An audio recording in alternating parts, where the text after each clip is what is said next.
Hi, my name is Sally Larson and the name of my company is Yum Yum Eat 'em Up. I selected to make salsa as the product I would sell. The recipes I use for making the salsa has been a specialty of my husband Jeff for many years. This assignment actually became a team project as my husband has been interested in getting his salsa on the market for some time. So this became a family business from the start. The idea to make salsa was easy to come up with because Jeff's salsa has had a following from many ward members over the years. It was always a must at fathers and sons overnighters and at girls' camp. Therefore, I felt we would have a good starting point in our sales. It was important to use fresh products, and I wanted to purchase as much as possible from the local farmers market. This way, I felt I was giving support to other entrepreneurs in my town. Another reason for this product, I am not a fan of many restaurant salsas because they can be too hot for my taste, bitter, or just a mixture of tomatoes, onions, and cilantro, which really has no taste.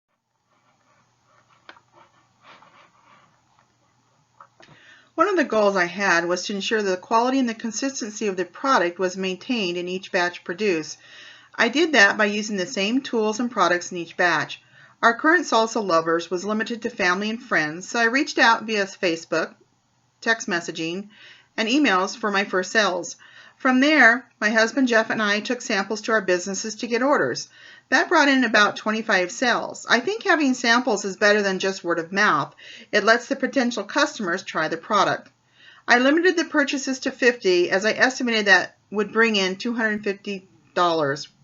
It was difficult to keep the costs down because customers were sometimes out of town and I could not deliver the product. Therefore, I lost money because I had to go and buy fresh products for another batch. In fact, after this deadline, I still have 5 additional orders to deliver. The biggest pitfall for me was not defining my husband's role in the business. He was tasked with sales and creating the product. However, he went out and purchased products which affected the bottom line.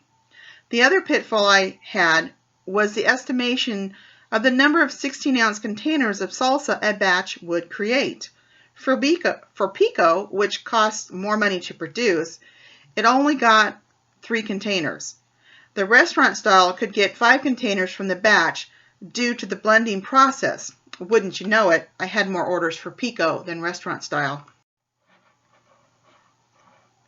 I donated the initial $20 startup, which I used to purchase the containers and the lids. With the first sales, I used that money to buy the products needed. With each set of orders, I had the money from the previous sales to purchase those items for the next batch, so nothing ever came out of my pocket. We had 26 customers, with 16 of them being new customers.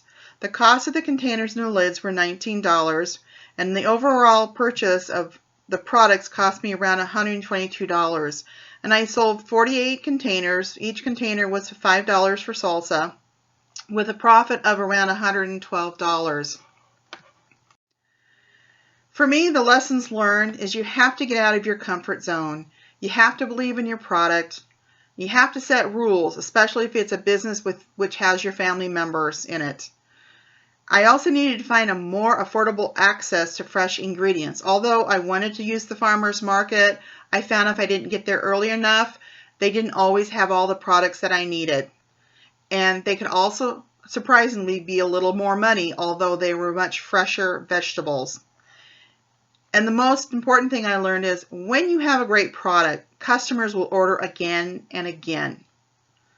So if you've got that product, don't be afraid to get out there and sell it because people will buy.